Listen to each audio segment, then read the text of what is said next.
Justice of Nigeria, Justice Olukaide Ariwola, not to swear in President-elect Bola Ahmed Tinubu. According to Datti, Tinubu did not meet the constitutional requirements to become Nigeria's president as he didn't get the required 25% in the FCT to be declared president-elect by INEC.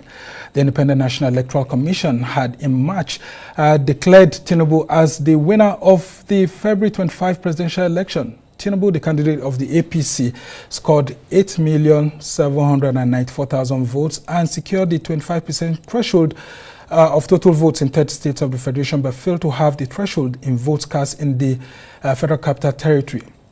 The LP and PDP have now filed petitions in court challenging INEC's declaration of Tinubu as president-elect. Well, joining us in the studio is a member of the Labour Party Presidential Campaign Council. He is actually the spokesperson, one of the spokespersons of the LP, Kenneth Okonkwo. He's also a lawyer and politician.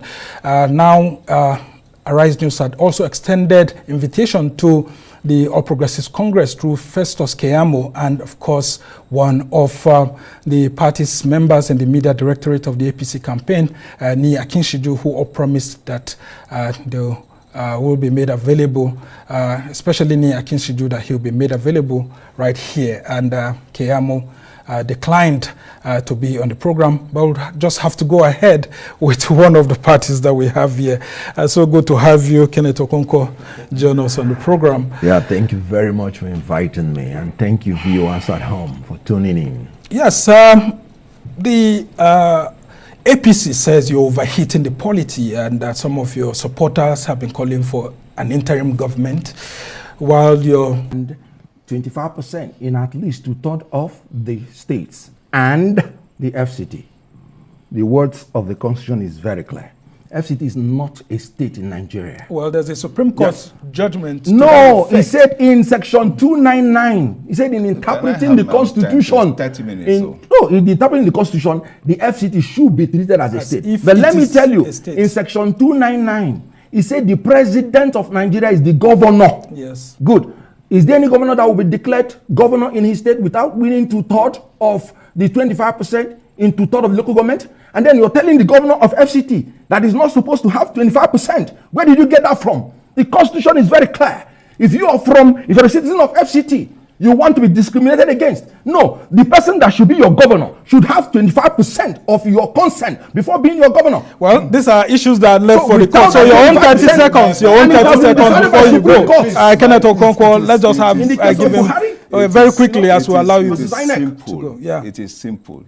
The FCT, from the day it was created, we had always in common parlance referred to it as Nigeria's 36 states and the FCT. From the day it had been and the and now is the question. That's where the argument lies. The 24 states and one FCT. Just hold on. The and principally created a conjunction to it. So that because as at that time it was not enjoying the favor of being a full-fledged state. So therefore, if you are doing something across states, you will have to consider it as part of the 36 Okay, so but with the new Supreme Court judgment, you are saying that it's now a state. It should be treated as a state, not as a super state. Well, these are some of the issues that, we dominate the presidential election petitions tribunal. I've been trying to avoid going into those issues so that we don't go into the legal grounds. But of course, gentlemen, I am not a lawyer. You're a lawyer, you understand some of the issues. But our own appeal as journalists is for you to ensure that the rhetoric that's going out there doesn't lead to violence. Of course, there can't be vacuum in power. So by May 29th, something must happen. Therefore, for the courts and then for the authorities to decide. But we must thank you so much, gentlemen. That is why you just have to advise them, APC. We must thank you, gentlemen, for coming. Nigeria will dance. Nigeria will celebrate the inauguration of Bola Ahmed Tinubu. Ni Akinshiju is a member of the media campaign directorate of the APC Presidential Campaign Council. And Kenneth Okonkwo is the spokesman of the Labour Party Presidential Campaign Council. The debate continues on this issue, but of course,